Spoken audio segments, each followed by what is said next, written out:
Three, two, one. Value that it makes me see in myself. So when I wake up, I'm like, wow, dude, you did this. Like you pivoted at 39 years old when during a pandemic still. May not be the height of it, but like during the pandemic, during an economic recession, when everyone is like, if you quit your job, don't let Beyonce tell you to quit your job because you're an idiot. You pivoted, you resigned, but you didn't just resign a job that wasn't working for you. You pivoted into something else. That this job helps me see that. Good morning, good evening, and good afternoon. And family, welcome to another edition of Tech Niche Tips. I am your host, Joseph M. Smith. And like always, I have another one for you. Now, this is from my musician slash worship leader folk. As I don't know if you know this part of my story, but have been a worship leader or involved in worship ministry since I was 10 years old. And I'm not going to tell you how old I am right now, but it's been a while. So I'm pleased to have a guest to the stage that also shares that same background. I'm pleased to have none other than Emory. Hey, Emory, how are you doing today? I'm doing well. How about yourself? I'm doing great. I cannot Good, complain at all. good, good. so, so I'm so glad that you're here with us. This is actually, for those that don't know, this is a long time coming. I was trying to reach out and talk to him a long time before when we were both on the journey, or at least when I just started getting into tech. And so I'm glad that we finally able to do it now. But we're here. We're here. Well, as you all may know, right, we have talked about this for quite some time. It's boots to the brain, boots symbolic of the journey one takes to get to where Emory is, and the brain is symbolic of the mindset someone needs to have to be where Emory is right now and also scale from there. So, man, I like to get from the very beginning of the journey because the beginning is a great place to start. Talk about your upbringing, where you were born. I love to get into that. So I live in Indianapolis, Indiana right now. I'm a Hoosier now. Been here for about a year and a half. But I was born in Knoxville, Tennessee. And so I will tell you that I'm 39 years old. So, well, I ain't a spring chicken. But so I was in Knoxville for 37 plus years. Born and raised, go Vols, go Big Orange. And I have been, you mentioned worship, so I'm just going to kind of go that route. I actually have been singing in church choir since I can remember. My cousin's churches, my church, my grandparents' church, my church. I've just always been singing. And when I went to high school, I joined choir and chorus, choral music, and I had never sang it before, but I was a natural, and so that's kind of the route I took. Went to college, and continued to do that, and classically trained, sang some opera, musical theater, and I thought that was the direction I wanted to go in, but God had other plans, and I ended up teaching school for a couple of years, and I'm still very close to the majority of my students, my former students. Still love them so much, like my homies. But teaching itself was not for me. I loved the students. I loved the opportunity to pour into their lives, not just musically, but just from a life standpoint and a love standpoint. But teaching was not my thing. So I ended up leading worship at church because one of my students, who so happened to be my cousin, he invited me to a church to listen to him play and lead worship, and kind of took off from there. And so that was 2007, and I did that full time in some capacity from then until end of October last year, 2022. I had no idea how I was going to break into tech, as we say, but it was something that I had kind of grown interested and intrigued in years ago when I started. As I was a worship pastor, I also, if you know how church work goes, you wear a lot of hats. So I also was a creative director, media director for a little while. And so I started kind of piddling around with our website and WordPress and all of that thing, a mobile app. And I just grew super interested in tech. I love tech from a hardware standpoint, but I started to kind of fall for tech from a software standpoint.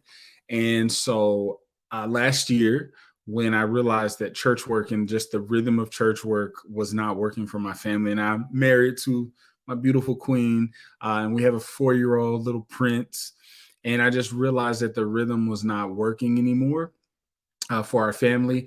And I, gonna be candid about it, I was not enjoying church work anymore. It was not just the rhythm. The reality was I was just over church work. A lot happening in, culture and everything. And so I was just kind of, I think I reached my end. And so that was February of last year. My wife and I took this random 2-day trip to Chicago, just to kind of breathe and recalibrate, because I was like, I have to do it.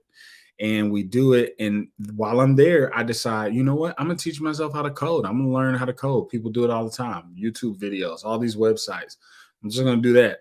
And that's what I did. I started learning how to code. And by the summer, after I finished like 100 days of coding, I'm so proud of myself. But where do you go next, right? Like, I'm in a job. I'm still working in the church. I need money. And so I can't just quit my job. And so months passed, and now we're at the beginning of October. We take a vacation. Basically, don't let Emory take a trip, because I take trips and unplug, and I just start thinking. But we go on vacation, and I end up running into or finding, scrolling, and out of nowhere, I'd never heard of Cyrus Harbin, and he is on my YouTube, algorithm. But hey, blessed for it. And I listened to a video where he's talking about him, and I believe it was Tiffany Poole. We're talking about tech sales and being an SDR. Had no idea what a sales development rep was, and but what they were saying sounded like something that I could do. And so it was not for me. I was not motivated to make that change simply because of dollar signs. I was motivated to make that change because of my well-being and my family. And I knew if I stayed in church work, no knock against anyone who's doing it. For me, it was time to be done. And I knew if I stayed in it, that I was not going to be the best version of myself much longer. I already felt like I wasn't, no matter how much I was leading worship. And so I started Course Careers when we got back from that trip in October. So it was middle, endish of October, started Course Careers, and I was actually really bad at it. I was not, it wasn't that I wasn't retaining the information. There was so much going on, and I resigned from my job. I didn't say that part. I got back from vacation, and I now have this light at the end of the tunnel. I'm like, I can do this. I'm going to figure out how to become an SDR. And Course Careers is the way that I'm going. My wife and I were just super happy to jump right into it. And I resigned from my job, which was just that, a whole thing in of itself. I resigned from my job. I'm finished there at the beginning of November.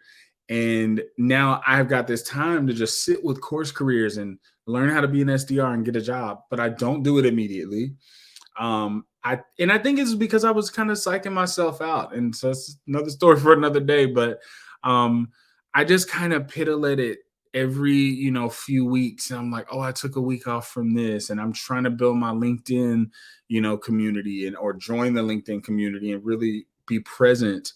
And I take a couple weeks here, and we'd go on a trip, and I take a couple weeks there. And then finally by the end of December, obviously, financially, it's like money's running out, but practically just, I have to do this. Like, I got to make a decision. Am I just going to go find another job, or am I actually going to do this? End of December, we get back from a trip we took to visit family, and I'm like, okay, I'm going to do it. And I literally, I not only jumped into Course Careers like I hadn't before, but I also jumped into LinkedIn like I hadn't before. And I just started learning more about what an SDR was, not just from an instructional way, but also watching those day in the life videos, right? I watched several of them because I'm like, okay, what are these people saying? And I listened to the pros, I listened to the cons, I listened to the in-betweens, and I felt like it was still something that I wanted to do and that I could excel in. And so I just really threw myself into LinkedIn. And when I say threw myself into LinkedIn, I say I was on LinkedIn for hours a day, for weeks at a time. And Here I am. I had a guy reach out to me via LinkedIn earlier in January, late December, early January, and talk to me about a role that I really wanted, that I was interested in. But he didn't have a role open at the time. And so lo and behold, here I am now. Worked out later. And so that's all I'll say about that. It worked out.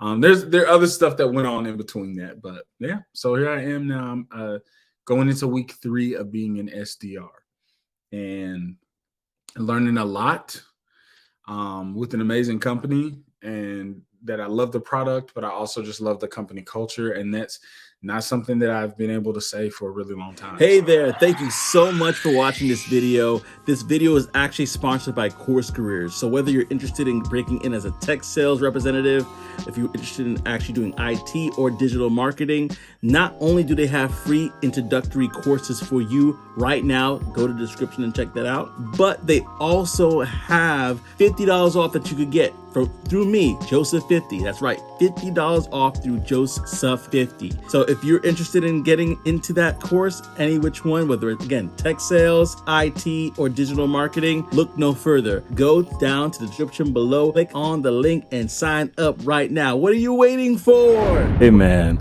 Yeah. I hear you. I hear you. And I love the fact that you were going into your story. It's amazing that when you're talking about it and you kind of think about it, it's like, man, it's been a lot of things that I went through to get to where I'm at right now. I keep myself from saying all of it because I'm like, wait, oh yeah.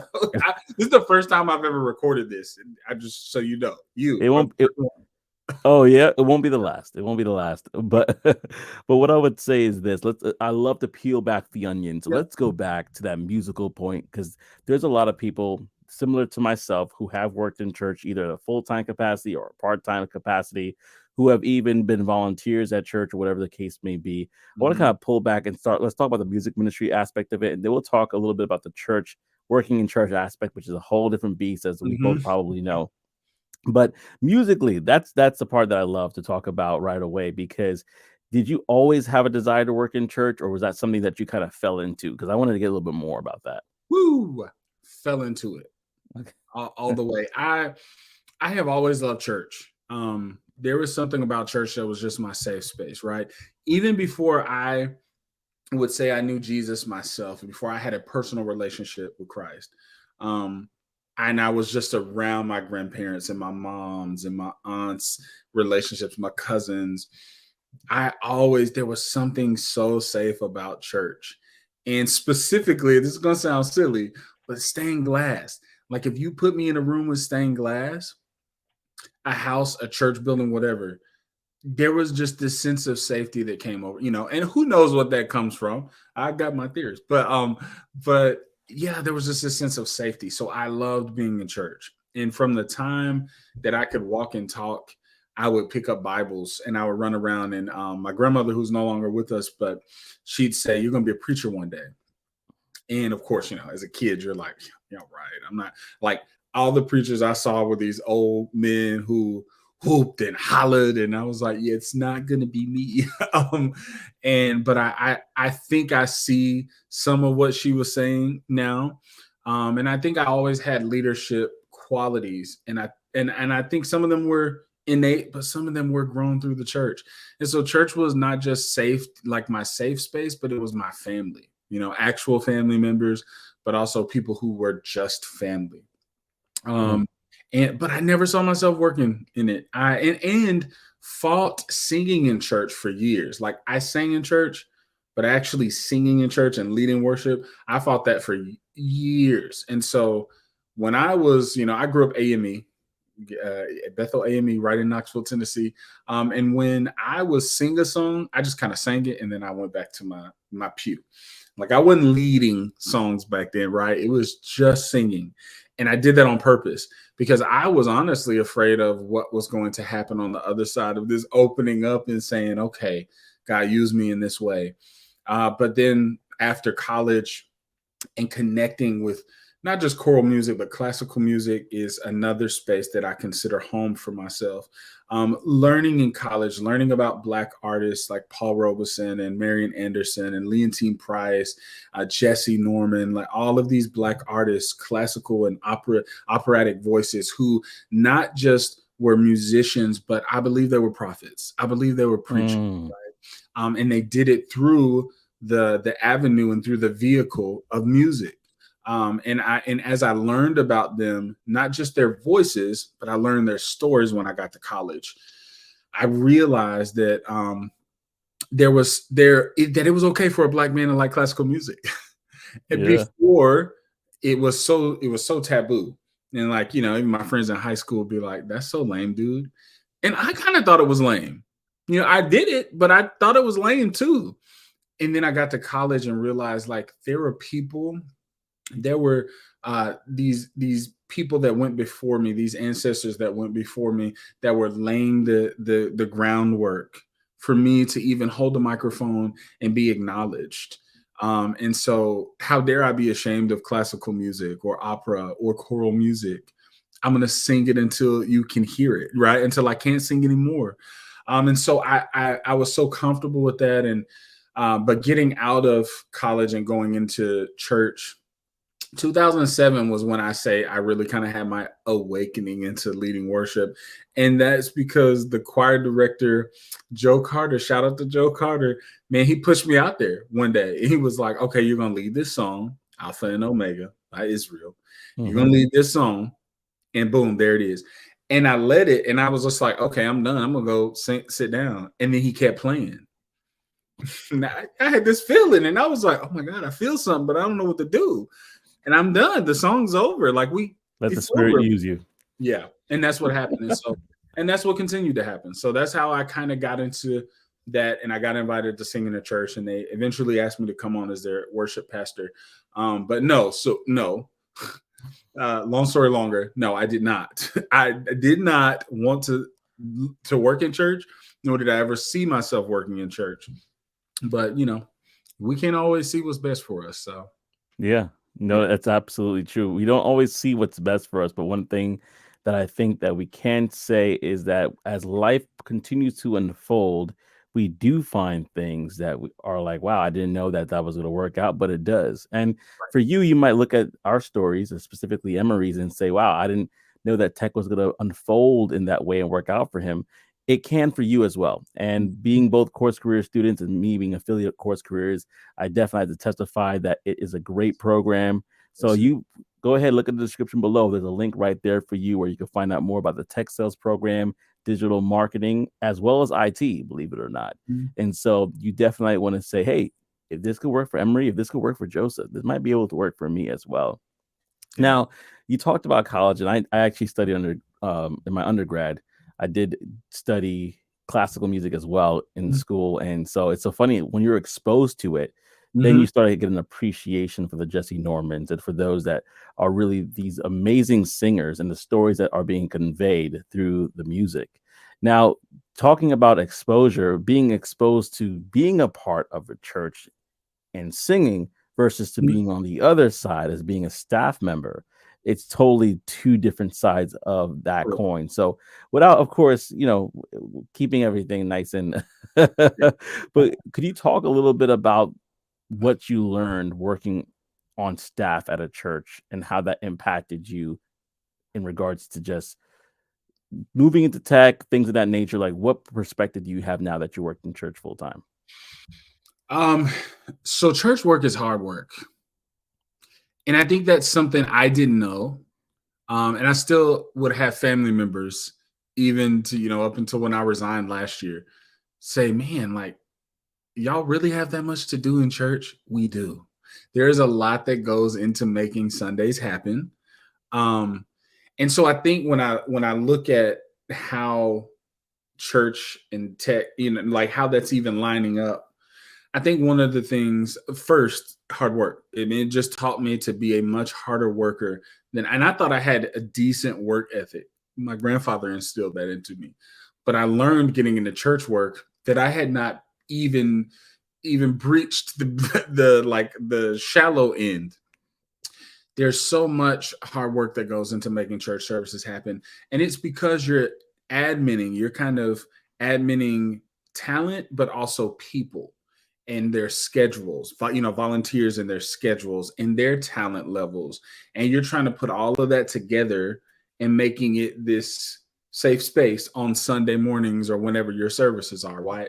Right. And so it is that's very difficult. So it was a lot of hard work. It was a lot of organization, staying organized. And when I went into it, that was not the case. I had notebooks on top of notebooks on top of notebooks, and I realized that that doesn't work. Like I've got to actually get systems. So I think building systems, building processes, um, and I think ultimately also like just having an end goal and a mission to get there. That's some of what I learned working on staff in a church. Um, the places that you think are the most beautiful, still they're run by people, right? Hmm. And so your coworkers and your leaders are people. And I think that you've got to make the conscious effort every day to see the good in them, just like you would want them to see the good in you, no matter what kind of day Mm, they're having. that's good. Right. And that's in whatever space you're working in. I think it is Yeah. our responsibility to acknowledge that we are working with people. They are not robots, right? And so they have feelings, they have emotions, they are also learning how to navigate this thing we call life. And so professionalism sometimes takes the back seat when our personal issues rise to the top. Mm, So I'd like to say that I learned how to be poised in those situations, and I did. I learned how to keep my composure when things frustrated me. But I also learned that when people don't keep their composure, like my son, who you can probably hear yelling right now, I also learned that when people don't keep their composure, that it's okay. And mm. so not to match that energy. And that's something that I'm very grateful for. And I will never take away from that season of my life. Wow, that's powerful. That is powerful. Sometimes we could forget that there are human beings on the other side Mhm. of these sort of conversations or arguments or disagreements, and being able to really reason with that and say to yourself, self, how would I want to be treated in this Right. situation?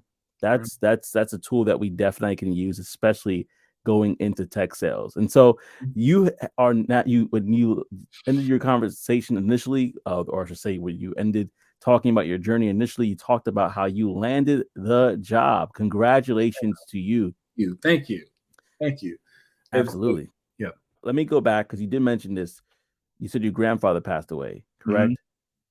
I want to first of all say my condolences because it's a loss is a loss, no matter how Mhm. many years it may be or whatever the case may be. So my condolences to you. Now, still, how did he shape who you are? I mean, you talked about it a little bit, but can you go a little bit deeper and talk about how he and his basically him being a role model for you? How did that shape you as a person? So if I could speak about my grandfather, and I had great grandparents, all of them were amazing, and all Hmm. my heroes in different ways. But I think when I look at just who I am, and the older I get, I'm approaching I'll be 40 this summer. So Congrats. the closer I get to it, the more I acknowledge, like I can see pieces of me that are actually pieces of him. And so I think if I could sum up that relationship as my granddad, his name was Frank, but we called him Pete. And if I could say anything about Pete, it was leave this room better than the way you found it. That's And good. that is something that I have taken into every part of my life, my marriage, my parenting, my friendships. And I won't say that I'm always great at it, but something as little as when I got married, my wife would ask me why I made the bed in the hotel rooms. She's like, why do you do that? And I'm like, because I'll leave this room better than the way I found it. And so Mm, I feel that way about little things like that, but also big things or, big, greater things like sharing my faith with someone. And so, even though there are so many wild things happening in the world, and it's such a wild time and a dark time, and there's so many dark spaces, if I get an opportunity to share the light that was put in me with anybody, Yeah. I'm going to leave that moment better than the way I found it.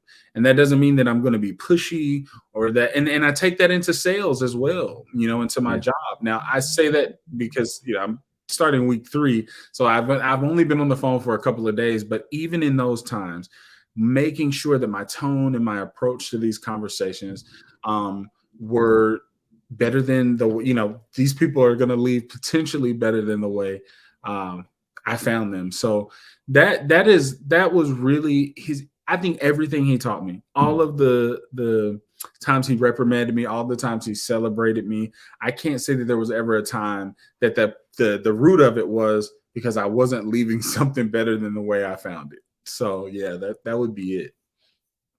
Now, that's so good. Leaving the room better than the way that you found it. And I think that everybody could take that and really apply it to almost every sphere of your life. It's a level of stewardship, it's a level of gratitude that's expressed there. And we're going to touch on the mindset. But before I do, you mentioned been working for about 3 weeks, and I Mhm. definitely want to tap into that.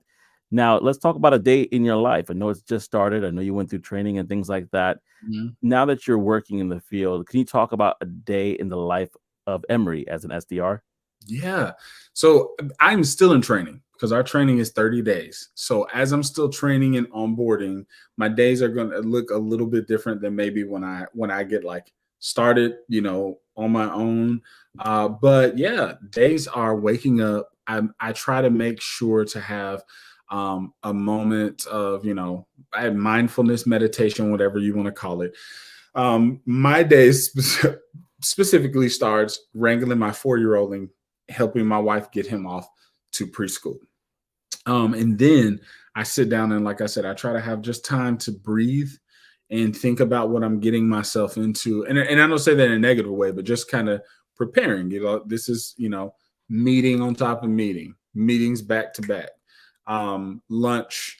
What am I going to even eat? What am I going to snack on? How much coffee am I going to drink today? Because if I'm not careful, I'll drink too much.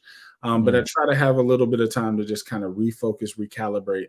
And then typically starting with meetings right now, I've learned a lot about the company. I've learned a lot about the role. And now we're starting to just do little things like, I want to say playing around, but playing around is a flippant phrase.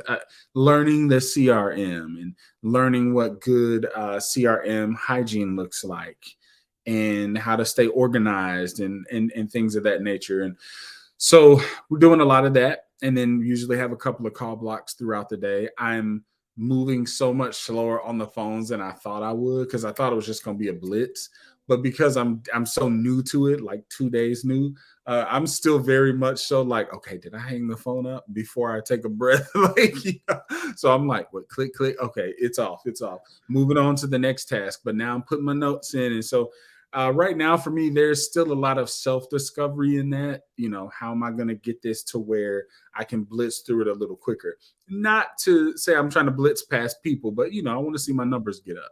And then typically more meetings, another call block, more meetings, and then the young lady who's training us right now, she usually gives us a recap of the next day, which I love. She just kind of goes over the next day or maybe next 2 days. And then she says my favorite phrase: close your computer, go take a walk, don't think about work again. And let me tell you something, my brother, I do that. I Yes, do it. I do it. you and And me both. yeah, that's it. I mean, it is.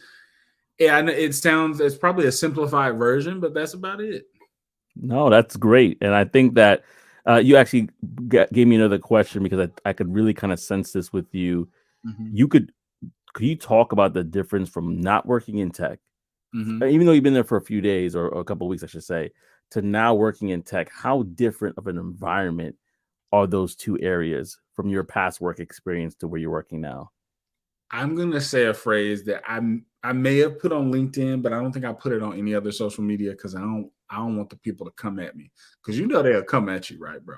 Um, I have found more kindness, generosity, and just the sense of welcoming Hmm. in the tech space more so than I ever did in the church space. That is not to say there were not people that were very instrumental in helping me, my other, and not just church, but when I was working in the school system as well. But let me tell you something. The way these people take care of you is wild. I would say that when I started hearing about what an SDR was, I thought, oh, that's just kind of a little peon role. Nobody cares. You get in there and you struggling, and they're just Mm-hmm. kind of like, oh, well, that's your job, whatever. And then I get into this space where they're sending you all of this stuff. And I mean, I got like a swag package. Yeah. And did it bring a tear to my eye? Yes, it did, because I felt seen. I felt Yeah. taken care of. I felt valued. But that, I think that is the biggest difference, is that there's so much value added by just accepting the role. And then you get into it. And not only is there value added into this role, they're like, hey, and you can put this much work in, and then your possibilities are endless. Yeah. So there are all these branches and avenues that you could take, but then they messed around and they have roadmaps to it. And they're like, oh yeah, Yeah. you do it this way and you do. So I think the biggest difference is just the sense of value that it makes me see in myself. So when I wake up, I'm like, wow, dude, you did this. Like, you pivoted at 39 years old, when during a pandemic, still may not be the height of it, but like during the pandemic, during an economic recession, when everyone is like, if you quit your job, don't let Beyonce tell you to quit your job because you're an idiot. You pivoted, you resigned, but you didn't just resign a job that wasn't working for you. You pivoted into something else. That this job helps me see that. Mm. Mandated, strongly suggested mental health walks, moments to regather yourself. Yeah. What? Mm. I didn't get that in my old life, professional life. Not at all. Yeah, so I just think the sense of value in being, but also there's so much thought that is going into, and I know every company is going to be different. Maybe startups are still working on these things, but don't discount just I guess just the awesome opportunities you have in this realm, because there's so much attention to detail. There has to be, and they've really just paved out and really traced out some great opportunities. And so, yeah, I go into it feeling very valued and very prepared every day. Nice. Yeah. Nice. Nice. Even when I don't know what I'm going to say when a receptionist answers the phone, and Of I'm like, course. oh no, what hello? Did you answer? But yeah, I feel prepared. Yeah. Yeah, one thing I love that my manager says, she always says this, especially because the imposter syndrome could show itself in other ways than just kind of looking down on yourself. Sometimes it could be an overachieving. And she was like, hey, be kind to yourself. Be kind to yourself. And that's one of the things that I really kind of admire, is that in tech, there's a different type of mindset about, it's okay, yeah, we're going to work, but we're also going to take care of ourselves and take care Mhm. of our people and our family. Mhm. So with that being said, talking about mindset, what would you say the mindset for someone needs to be in order for them to not only get to where you are, but to scale from there? Man, it's gonna be cliche, but you definitely have to have a growth mindset. Mhm. Been talking to one of my guys on LinkedIn, Alex, and he mentioned it to me. It wasn't the first time anyone had ever mentioned it to me, but yeah, the growth mindset versus the fixed mindset. Just not seeing this like this as being it. There's so much Mm. past this, And one of the other guys that I'm really just really thankful for in the LinkedIn community, Riley, he just recently spoke about that. Like, your past is your past. And Mm. let's not like worry about it or get hung up on it. And it made me think, like, something so simple as the last call you just hung up. That's your past now. Move on. Yep. Right. And you're going to learn from all of those things, of course, right? Your interactions with coworkers, whatever, but you're moving on. And just, I think the growth mindset is the biggest thing. Just knowing that there's something different, and that you yourself can explore these different avenues and these different things and have these different conversations. And you don't have to be so limited and boxed in. And I know a lot of us were taught that, find that thing and just be good at that thing. But I disagree. I think that you have to find those things and get good at those things. And it takes work, hard work, yes. But the biggest thing is having the mindset to say, oh, I can do that. Mhm. You're not Yeah. stuck where you are. Yeah. You're So the not growth stuck. mindset is, yeah, you're not stuck. So Mhm. the growth mindset is the biggest thing. Yeah. That's great. That's fantastic. The growth mindset is the biggest thing. And so if you're listening to this and you're saying to yourself, well, I don't think I could do X, Y, and Z. I don't think I could get into tech sales or even do digital marketing or forget IT, man, work with computers. Like, I don't think I can do it. Listen to us here today. You have to can challenge yourself to grow and be better than you were yesterday. Yesterday's gone. Today I'm in need, right? As a song would say. Yep. And so right now, I encourage you, whether it's course careers that you decide to go through tech sales, if you decide to do digital marketing, if you decide to do IT, we have a program for you that we could attest to has literally changed both of our lives. Yes.